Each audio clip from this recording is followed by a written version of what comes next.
The station that leaves no listener behind. Jump off that exhausting hamster wheel and into balanced living with Dr. Marissa.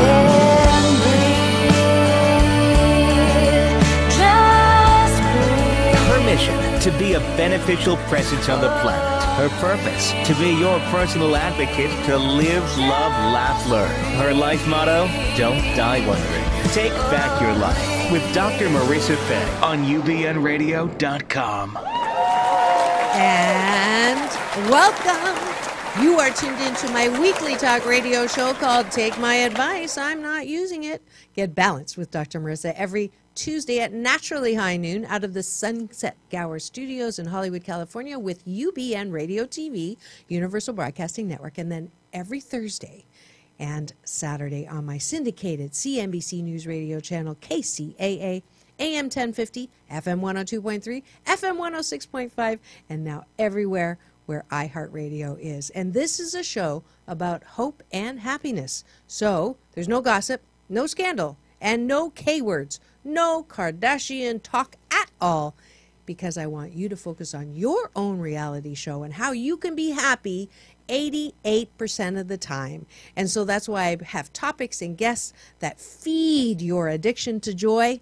And that is, if you missed any of my past shows, one of which was Neil Donald Walsh, New York Best Time Seller of Conversations with God, to Dr. Michael Bernard Beckwith, to Marianne Williamson, to Marianne from Gilligan's Island, to Corey Feldman, Stand By Me and Gremlins, to, oh gosh, I'm running out. I don't know, who else do I have on there? Marianne from Gilligan's Island, Don Wells, my friend.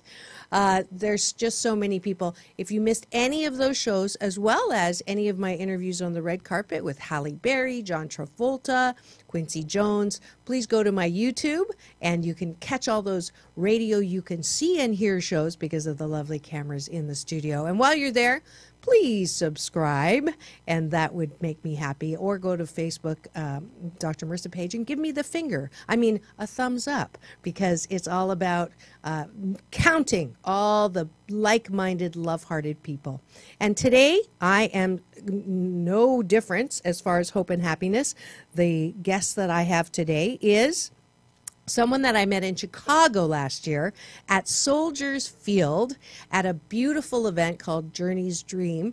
And it's we're trying to be a Google for mental illness, having resources there. And we're going to clarify why we don't call it mental illness anymore with our guest today. But Dr. Albert Mensah is a board-certified co-founder of Mensah Medical, a biomedical clinic specializing in advanced nutrient therapy for anxiety and depression, bipolar disorder, autism spectrum disorders, behavioral disorders, mood disorders, Alzheimer's, Parkinson's, dementia, schizophrenia, eating disorders, and other cognitive conditions.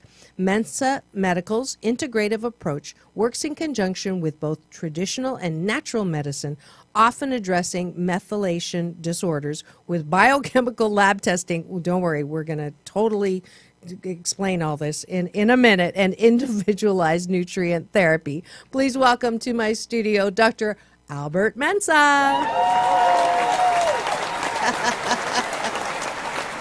Yeah, I was like, okay, Catherine, when I did the pre-interview with her, we're definitely going to have to do a little translations for us folk who are not doctors. And but I'm very, very excited because I want, for those of you who know, I'm all about trying to find solutions that don't give you side effects that hurt you even more than the treatment itself. So I found Dr. Mensah on stage.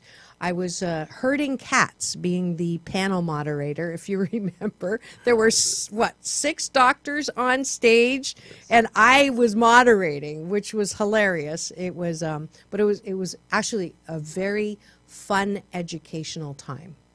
Do you remember that? Oh, indeed. I'm glad you enjoyed it. Yeah, absolutely. And as you can tell from his voice, he could probably do what I do too. So I have a question that I usually ask my guests at the beginning, which is I have a friend who doesn't have an answering machine. She has a questioning machine.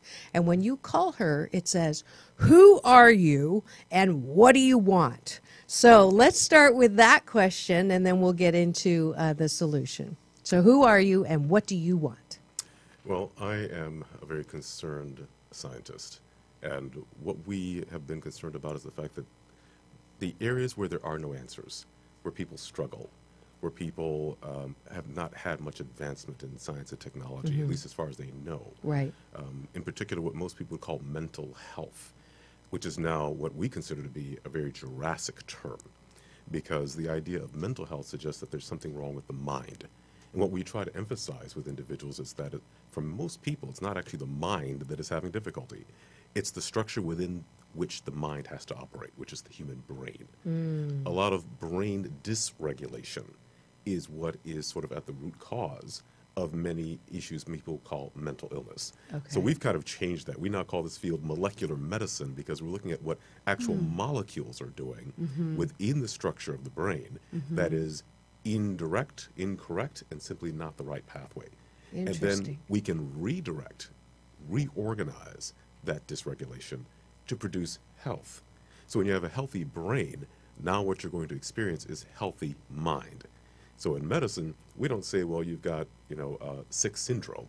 We want to know specifically what you have. So if you've got the flu, you have influenza. Well, what we're looking at here is now what is the root cause?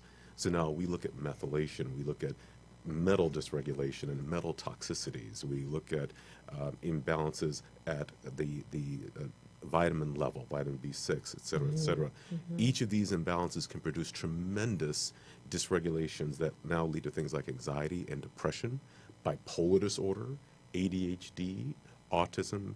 The vast majority of what we used to call mental health is now being seen as organic brain dysfunction.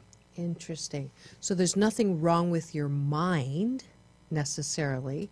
It's something that is imbalanced or unbalanced in your body functioning. Correct. Okay. Yay. So I passed on that one.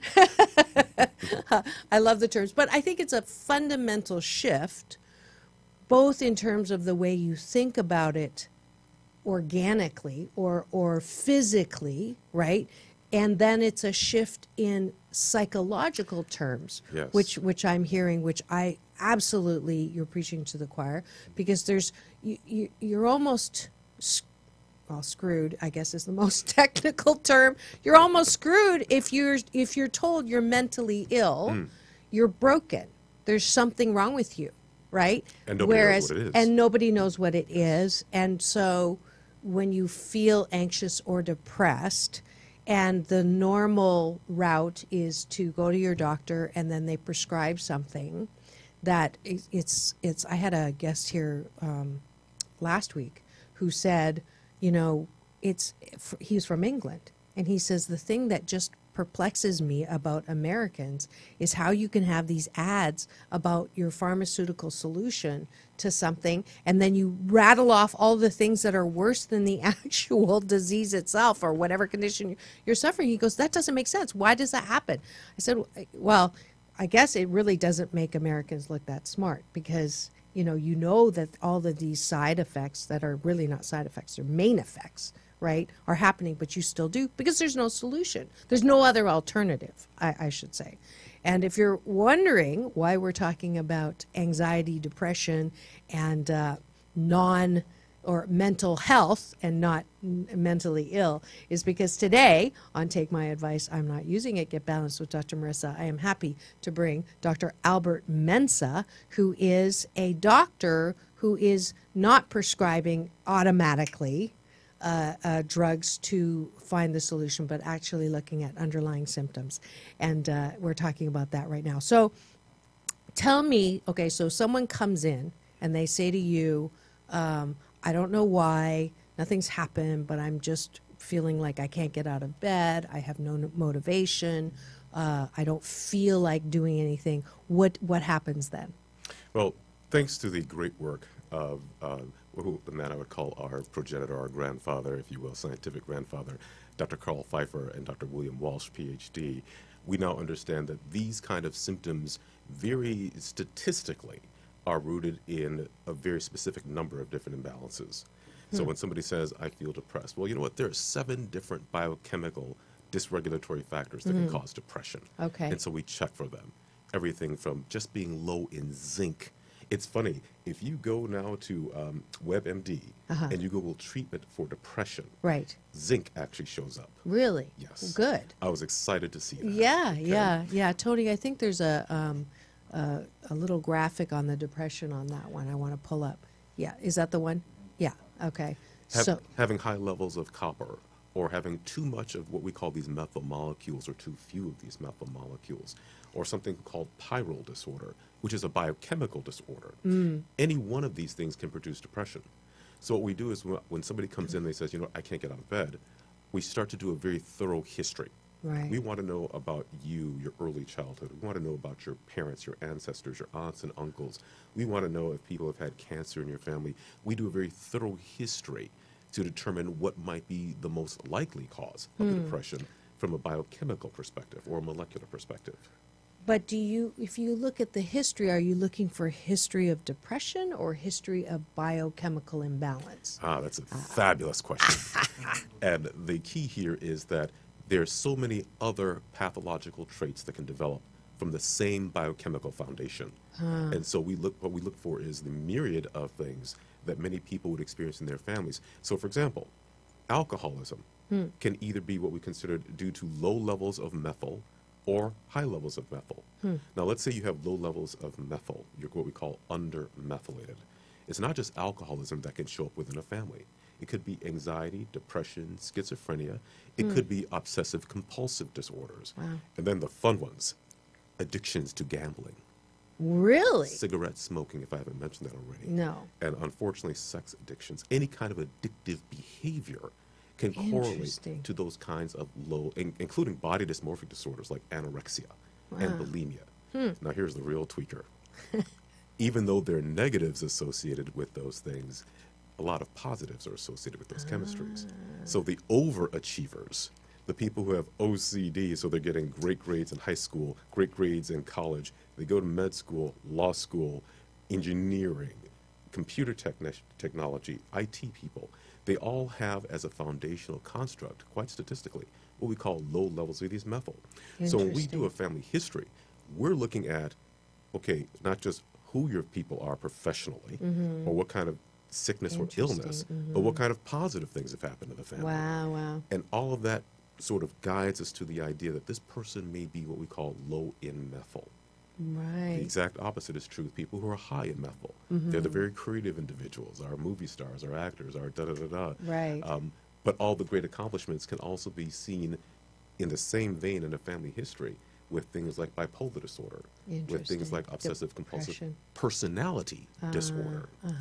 All these things can be seen historically. Wow. So even just gaining a very thorough family history can point you to some very particular Interesting. imbalances. And I love the way it's the balance. It's not there's something wrong with you. I call it like the Van Gogh effect because artists like Van Gogh and many artists, they have that really high side of creativity and then a proclivity towards a little bit of nuttiness.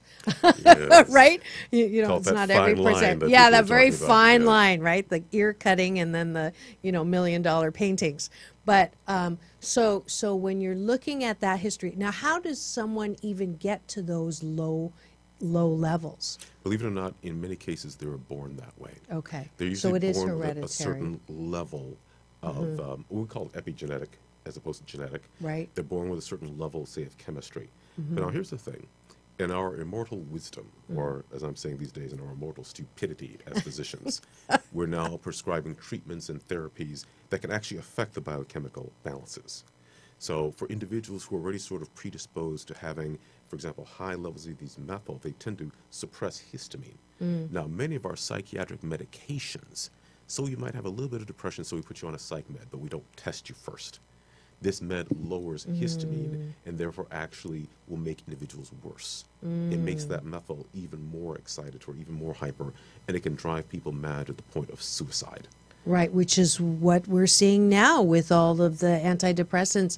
I have life balance coaching clients, and this is why I try not to slam things, people, places, but it's really difficult to have clients who come to me and they're, not 88% happy. So we work on that, but and they never had a suicidal thought.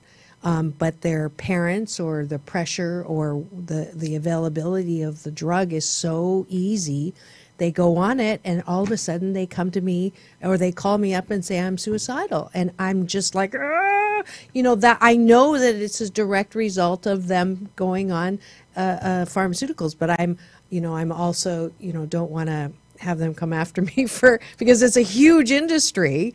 But I'm glad that regular doctors are now recognizing that prescribing is not the answer to symptoms. Well, and the interesting thing is that now we have the answer. There was the question of, well, yes, it causes suicidal ideation in certain people, Right. but we don't know what else to do about it because we have no choice. Well, now we can determine who those people are. So we can find that subset with just a very simple blood test. We can determine if you are one of those individuals who's susceptible to possibly becoming suicidal as a result of this use of this medication. Okay. There are a tremendous number of people who are not in that category. Right, and they do right. just fine with those meds Right, if right. they need them. Right. But now we have the key. So let's just qualify for a second. I'm not backpedaling, but I don't want to be seen as someone who says that drugs aren't good for everyone, because there are uses, good uses, to some drugs, but definitely not the extent. I actually did my undergrad and my first master's is in clinical psychology, and at the time it was DSM-3. Right. And in the DSM-3, the percent of the population who were depressed was like 0.02 or something very low. And now 1 out of 4 Americans are taking antidepressants. That's 25%. You cannot tell me in my lifetime, and I'm ageless, but in my lifetime that we've gone from 0.02 to 25%. That's not possible. So the good news is your methodology, your approach, is what's the word? It's based on looking at something that is beyond symptom. Correct. Right? So you're going way back, you're looking at levels of certain things. So if you are listening right now, and let's say you are 1 in 4 of the Americans, which I'm sure I have a lot listening in, who will identify or know someone who is in that spot, and you are on antidepressants or you are on anti-anxiety, and you're still depressed and anxious and not feeling any better. In fact, you might be feeling worse because of the side effects or main effects. Then your approach, if I gave you a 30-second, what are you doing exactly to find and treat in your approach? Because I think everybody needs to hear this. The bottom line is that right now we can actually test and identify and then correct and treat. Okay.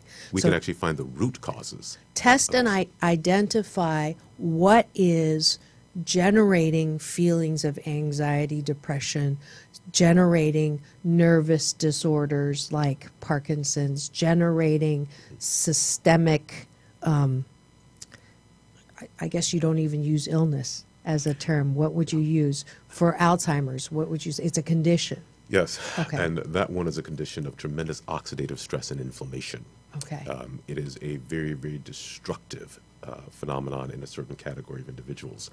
But now we've gotten more information. We know a little bit more enough that we can actually, if it's early enough, we can actually halt the progression of that disorder. Interesting. And then About Parkinson's 85%. as well. My mom has Parkinson's, so she's been on Parkinson's drugs for almost 20 years. She had the atypic kind where not a lot of shaking, but now she's really feeling all of the effects of I don't know if, honestly, I don't know if it's the schizophrenia. I'm saying schizophrenia. If it's the Parkinson's or if it's the drugs from taking those Parkinson's drugs for that long. Is it too late for her to come to you? If it's still in the earlier stages, then it's not. But if it's in the Okay. later stages, that one we don't have answers for Yeah, yet. We're still yeah. working on that. But interestingly enough, even if we can't actually shift the progression of the disorder, 60% of the symptoms can absolutely improve to the point of Okay. even not being present. Okay. So people who still have tremors, for example, those tremors in actually 60% of the cases can actually go away. Right, So it can right. allow people to function much better, Right. even though the condition may still be there, if Right. they're not in that category that Right. can benefit overall. Okay. So we've talked through anxiety, depression, schizophrenia, Alzheimer's. What about the let's talk about the eating disorders, because I think that's a really important one. With, in particular, anorexia, for Yeah. example, most of the time we're talking about individuals who tend to have a very perfectionistic tendency. And unfortunately, with our society, Surprise. Yeah, yeah. Because I think I'm a self-diagnosed anorexic. I know that when I was in end of high school and early college, I worked as a model. And in the industry, you know, you walk in and your agent will grab your your upper arm and say, lose that, right? So I really overtell, but we're just going to tell you right now that for 6 years, I mean, I dropped the weight by having a cup of coffee, a head of cauliflower, and a pack of cigarettes every day, you know, and some appetite suppressants. So that was, by doing that, was I doing that and developed the disease or condition? Or was the condition there because perfectionism was absolutely there, and then it developed as a result of that? it's more the latter, Okay. but kind of a combination of the two. Okay. We talked about sort of baseline chemistry. So here you have a blank slate, but there's a tendency, a proclivity to certain disorders and certain orientations. So now circumstances can now become triggers. And once that trigger happens, there's now a domino effect that continues the process. Okay. So if you, for example, had never been exposed to the modeling world, you might not have It ever may not have. have Okay. had that. Okay. If you had gone and become a ballerina at age 5, and now you had sort of all the social aspects of being a ballerina and the peer pressure to be thin, that would have moved May you in have that done direction. it. Yeah. But Truck driver, maybe not so much. absolutely not. Absolutely. So there is, in the back in the 70s, we used to talk about nature versus nurture. Right. And here we understand it's actually both. Right. There are the environmental triggers that produce this. Why do identical twins, who are supposed to be the same person, Right. okay, when removed into different environments, become different people? Yeah. Ever so slightly, or in a very big sort of way. Right, right. It's because the The environment environment. is actually different. Even in the womb, identical twins put into 2 different locations, nowhere near one another, in the same womb, can grow to be very different people. Interesting. Every Interesting. molecule counts in Right. terms of its effect Right. on the genetic structure. So the epigenetics, and for those of you who don't, just give me a quick explanation, the difference between genetics and epigenetics. Genetics you really can't change, and it doesn't matter what you do, you're pretty much going to show up with whatever it is. So if you have what we call an autosomal dominant disorder, if you have a condition like, What is say, where every generation gets it, okay. like neurofibromatosis, or let's just say somebody who develops cancer, generational cancer, if you will, their genes are predisposed to having this, and the odds are very high that it's High. going to happen. Okay. With epigenetics, it's kind of like, well, you've got the foundation there, and if you've got the right circumstances in the environment, then you might trigger something unless something else comes along and counteracts it. I like that one better. But with genetic disorders, there's not much you can do. Right. The odds are you're going to have it, or you will have it. It's So generational. epigenetics is the route of where I am always telling people your emotions can affect your health. Yes. Your stress levels can affect your health. Yes. So watch what you're saying, focusing on thinking. So that can actually influence the genes. Oh, absolutely. Okay. My business partner, Dr. Judith Bowman, she's a leader in this world in terms of female health and biochemistry. she talks about how in the old days, women used to say, listen, when they're talking to their pregnant daughters and the family members, keep her safe, sound, and peaceful. Do not mark this baby. Do not mark this child. This came from people who had no medical background, but they understood that the emotions that a mother goes through can transfer to the child. Now what we're understanding is that those same emotions can actually shift methyl marks in DNA and change the expression, the development of who that embryo fetus is, to be a very different person than how they were actually designed. So we're not all necessarily the person we were designed to be. Right, In many cases, we're some variation of that individual. Right. It's kind of like karma. It's just a starting point, and we can shift the starting point. Correct. Right. Good. Good. That's particularly perfect for, I do Facebook Lives in the morning by the beach, and give them a meditative thought. And I have one who comes regularly. His name's Timothy Taylor, and he asked me, you know, what advice do you have for my wife who is in her first trimester? So I'm happy to say that I gave the right advice according to you, which is great. And it isn't it beautiful and wonderful knowing that we are not doomed to anything. We can shift anywhere. It's just a starting point. And that is a beautiful thought to move over into our middle of the show break, where I thank the sponsors who make this show possible. And we are tuned in. You are tuned in to Take My Advice, I'm Not Using It, and to a wonderful segment on helping you with your hope and happiness physically in your physical well-being with Dr. Albert Mensah. And we'll be back in 2 and 2 with Dr. Marissa. Remember, it's all about balance. Peace in and peace out. Have you or a loved one been diagnosed with anxiety and depression, bipolar disorder, autism, Alzheimer's, Parkinson's, or an eating disorder? Do you want to try a treatment that doesn't have side effects that sound worse than the condition itself? Well, it's time to visit Mensa Medical, a biomedical clinic specializing in an integrative approach with advanced nutrient therapy. For more information, go to www.mensamedical.com. That's MENSAH medical.com. And we're back.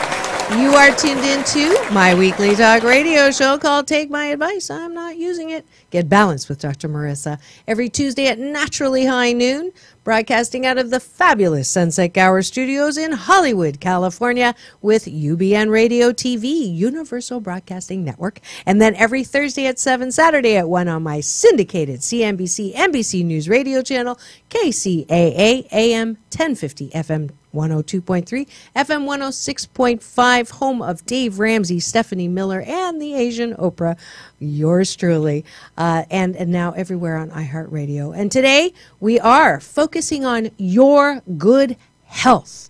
And if you are anyone who is right now feeling that you are overly anxious or depressed, you've been diagnosed that way, or schizophrenia or bipolar or Parkinson's or Alzheimer's or an eating disorder, I have really, really good news for you. You do not have to go reach for a pill that gives you side effects that may even make you feel worse, or if you're having suicidal ideology where you didn't have it before. Dr. Albert Mensah is an expert in this new, I guess it's relatively new area of, how do you, cognitive nutrient? Yes, we used to call it basically cognitive nutrient therapy. Oh, I was right. Yes. That just, I didn't know that. Yes. Now we call it, well, we call it molecular medicine now. Molecular Just medicine. Very newly named, yes. M&M. Yep, M&M. Take an M&M. So now, what haven't we covered that you want to cover? I know that I've asked you pretty much what I wanted to know.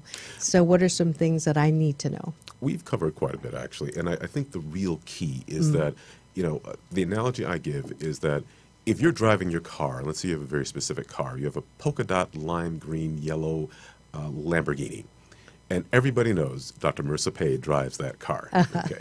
But if your car is stuck and you can't get out of it and it's not moving, well, people will say, well, gosh, they don't say, what's wrong with Dr. Marissa? They typically say, hey, her car's got an issue. Yes. Okay.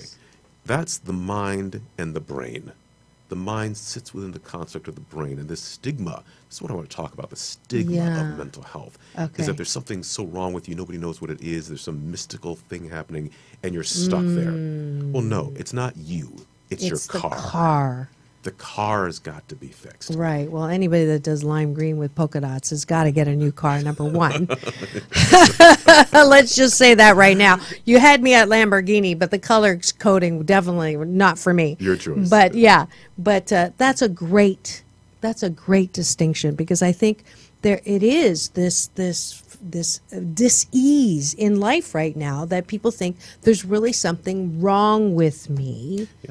And it's not wrong with you.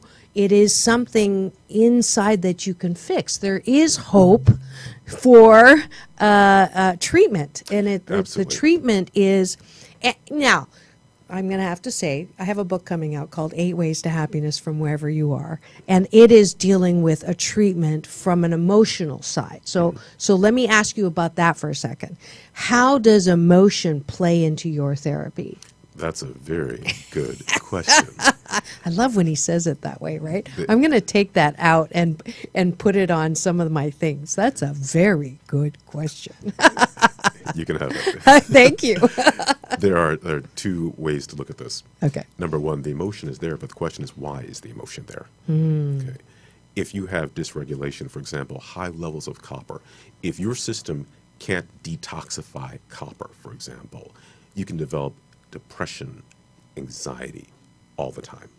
Okay. That could be your baseline existence, never really experiencing joy or happiness. I mean, real happiness. Maybe a glimmer every now and then, but most of the time, or you're agitated or impulsive. Well, the question is, why is that there? There's a difference between having an emotion as opposed to just assuming that that's how you are and that's normalcy. That's not normalcy. That's usually dysregulation. Wow. So the question is, now, if you correct that dysregulation and all of a sudden you experience joy, Yeah.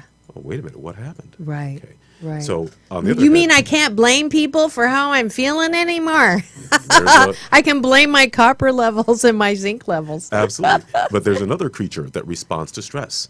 So maybe your boss puts you in a stressful situation. The question is, how do you respond to stress? Right. Well, what if your system is dysregulated and you can't help but respond in a certain way until it is corrected? And then all of a sudden, the stresses in life are kind of like, well, hey, have a nice day. You go ahead and do Right. that stressful thing. I'm going to relax and enjoy life. Interesting. Okay. Interesting. And you don't have to work at it. I mean, there are a lot of great therapies out there, meditation and so forth, that can help you move through those things. What they're really teaching you to do is to override your own chemistry. And that can happen. And so there's a Okay. lot of great things that are designed to do that. Right. But sometimes I ask the question, why do you have to work that hard? Both can work extremely well, especially if you Together.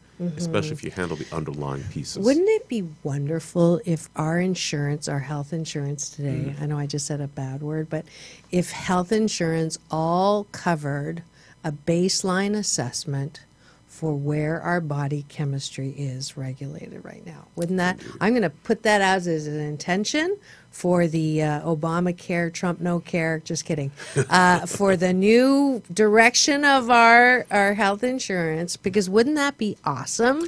Absolutely. And you know, the thing is, people don't understand. If you need pharmaceutical aids, this methodology can actually help you select which ones are going to be most useful and best. Right. So you kind of decrease the guesswork done Right.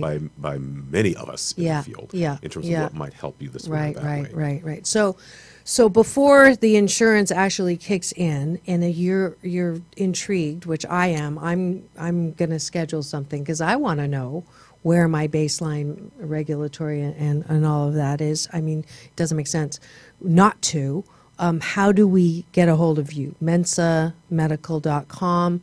I know you have a Facebook page too, that there's a lot of good information on there, as well as a newsletter that you can sign up for, Correct. right?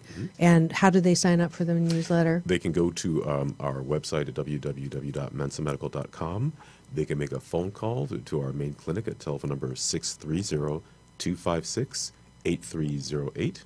We have an online web store for some of our elements. So, when people can't afford our prescriptions, there's some individual elements that they can pick up just at our web store. Not a huge thing, but a few little things. But there are several different routes in which you can get a hold of us. The thing is, a phone call is quick and easy. But if it's 3 o'clock in the morning, send us an email. That's right. And then you do consults, right, where you can, they'll talk to you and you'll kind of set something in motion. Yes. Your success stories. Oh, some amazing ones. Yeah. We had one of our favorites, and this is actually fairly typical.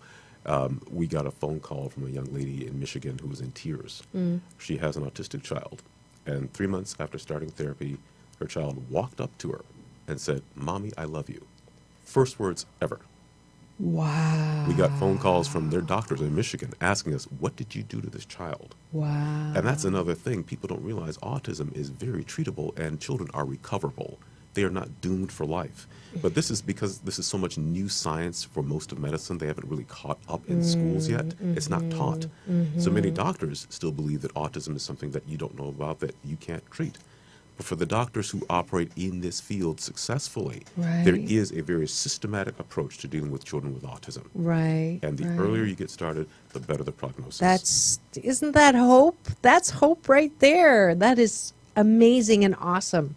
One of our other favorite success stories involves, and this is lots of these young ladies, women who are in their 60s, who never experienced joy, who did not have very good relationships with their children because they had postpartum depression, postpartum psychosis. And these are my partner, Dr. Bowman's specialties, depression, anxiety. But what people don't realize is that most of the time, when females have these things, they usually have irregular menstrual cycles, fibroid tumors, they have endometriosis, fibroid cysts, uterine cancer, ovarian cancer, breast cancer.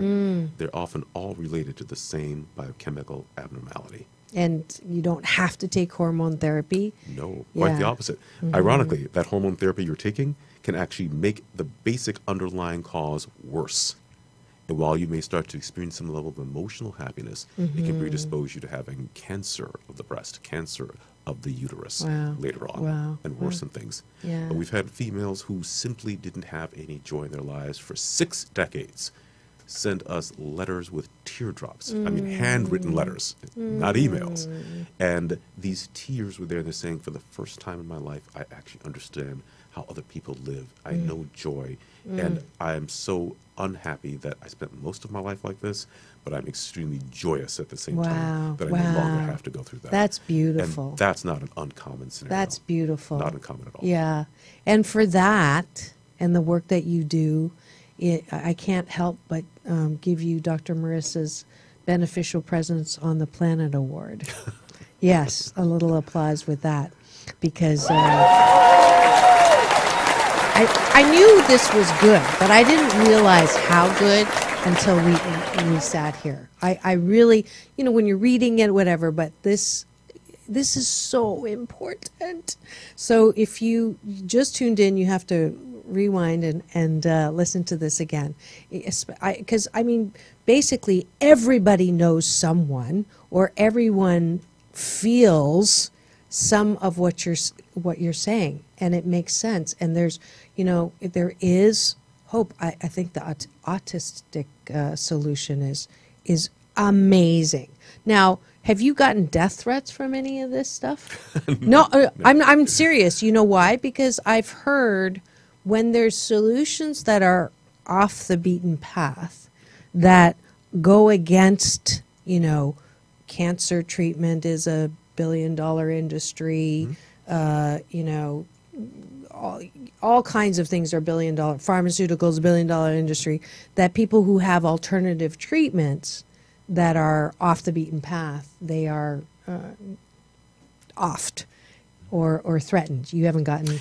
No, because one of the main reasons is that we are traditional physicians. There you go. And that was the point I wanted to make. We deal in what we call comprehensive medicine. Okay. It's what have we not looked at before that actually provides answers now. Right. Those same answers can lead to things like improving how the medications work because you're giving the medications the right substrates. Right. Medications actually work off of you quite often and what you've got going on. In addition to that, we've got areas that, for example, may involve diet. people ask the question, what's the best diet? No, the real Oh, yeah, question that's is, a good question. who are you biochemically first? That determines what the best diet is for you. Right. We talk about in medicine, okay, lots of vegetables and da-da-da-da-da. You know what? In some people who've got way too little of these methyl molecules, that actually makes you worse. It can create depression. It can make anxiety worse. So no politics aside here. Right. Biochemistry often dictates what your diet should be. Right. There are some people who are built to be vegetarians, but you know the real irony? Right. They're actually designed not to be eating lots and lots of meat. But those people who are actually claiming and want to live a vegetarian lifestyle, Yeah, vegetarians. most of them are actually designed to be carnivores. Okay. But philosophically, they're opposed. Right. But when you ask the question, what is the best diet? The first thing I say is, Let's who are get you you tested. biochemically? Yeah. That determines I need to do. what the best diet Is that, for you. there's ancient Chinese medicine where they, they don't even really test you. They kind of look into you and then they tell you you should eat that and you shouldn't eat that. Is that what they're doing? Kind of looking at That's a great question. You know what I see? is three. that I got three good. when You we- didn't do it. You didn't do it the way you did before, though. That's a really good question. Thank you. when we look at Eastern medicine and the concept of qi and energy, it's not that dissimilar than what it is that we do. We call it something very No different. wonder I like you. We I look at it teach from that. two different ends, though. They're seeing maybe auras, or they're dealing with energy, so to speak. Now, what is energy at the cellular level? It involves the movement of ions and electrons of positive charges and negative charges, sodium, potassium, chloride, glucose. All those things are charged molecules. Every time you move a charged molecule across a membrane, a slight barrier that is porous, you actually create electricity. When you have electricity is related to magnetism. So every cell in your body emits a magnetic field.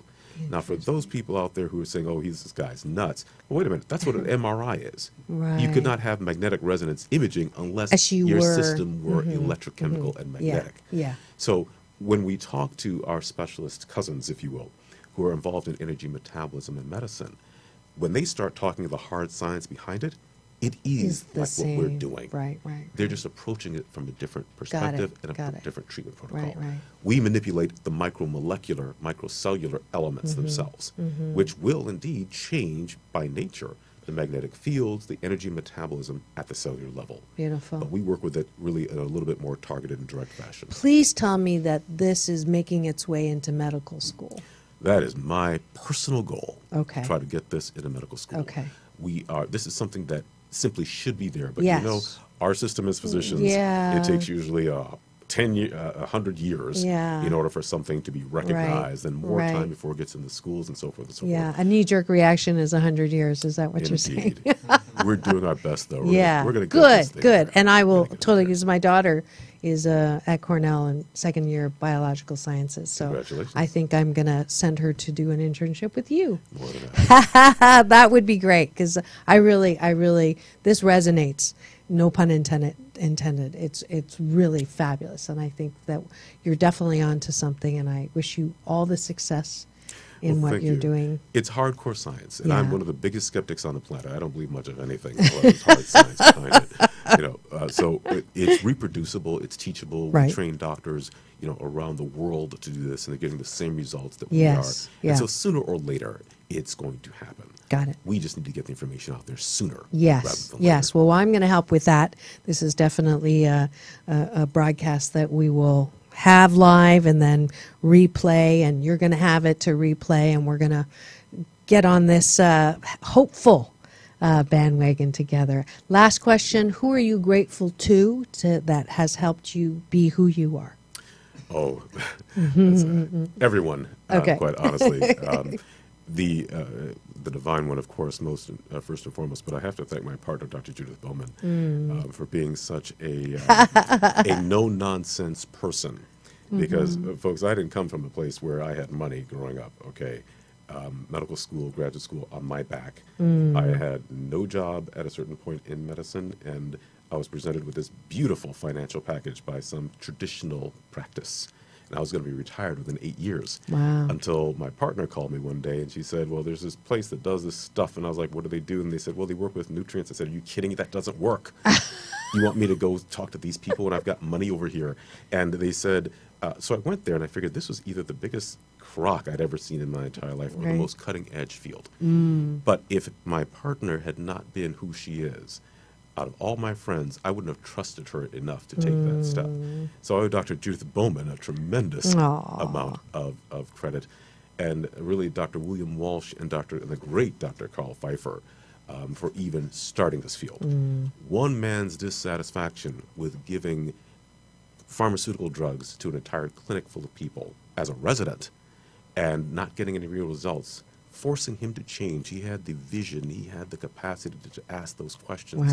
And another man, Dr. William Walsh, who turns around now and says, we need to explore this more, and blows the field out of the water. And then the willingness to start treating people and develop that clinic that Dr. Walsh did. All of these, every single step along the way, and That's Dr. beautiful. Judith Bowman taking it to another level as well. These are all the great people that I have to thank for That's me being where that's I am. wonderful. How long ago was that in the resident in the clinic? Gosh, with Dr. Carl Pfeiffer, we're talking probably a good 30, 40 years. Then that's not far. That's not a long time ago. No. Is he still alive or he's No, passed? Okay. God rest his soul. He Okay. actually died before. But you're carrying it on, and Yes. good for you. Yes. Good for you. Thank you so much, Dr. Albert Benza, Dr. Marissa Pei. for enlightening us in here and giving us a lot of hope. This is probably the most hopeful I've felt about all of the mental opportunities for improvement that are out there. All right, and we're at the end of the show where I invite you to step up to my balance bar, where I invite you to balance with me. And the first one is the Asian Oprah giveaway today is 2 tickets to the Best You Expo at the Long Beach Convention Center, where I am one of the featured speakers, as well as teaching balance Tai Chi Gong, promoting inner peace one breath at a time. March 24th and 25th, the first 2 people to go to drmarissa.tv and fill in my contact form and say best will win those 2 tickets. And just for fun, since it is next weekend, the another 2 I'll give away to the people who go to my Facebook and message me after giving me the finger on my Dr. Marissa page. And it is day 21 for round 81 of the 21-day fast from complaining with Dr. Marissa, and it is never too late to sign up. Congratulations for finishing 21 days. And if you have done 21 days in a row without complaining, please do contact me and let me know, and you will get your free pack of motivational cards, 52-card pick-me-up, Stacking the Deck for Life Balance with Dr. Marissa. And then please join me in Sedona for my 8th annual Balance in the Vortex's beautiful Sedona, Arizona, May 19th and 20th, every weekend after Mother's Day every year. Join me there. If you sign up before April Fools, no fooling, you will save $200.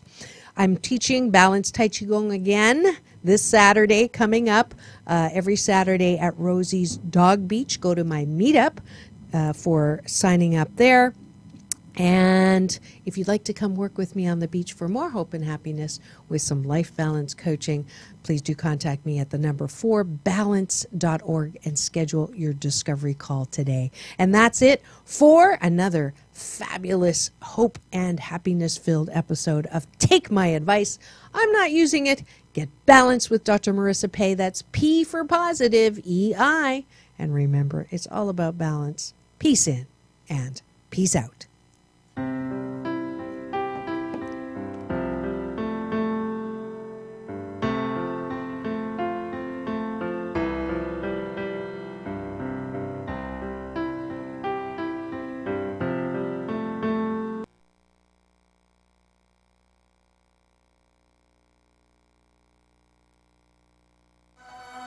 KCAA Loma Linda, your CNBC news station for the Inland Empire.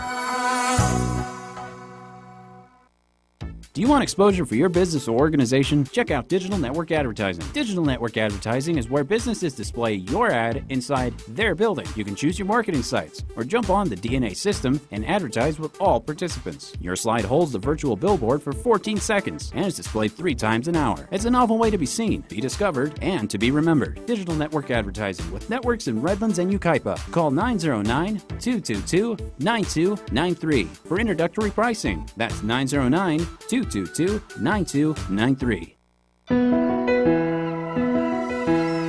Welcome to Isla Earth. Veterinarians at the San Diego Zoo who breed white rhinoceroses are finding themselves, well, on the horns of a dilemma.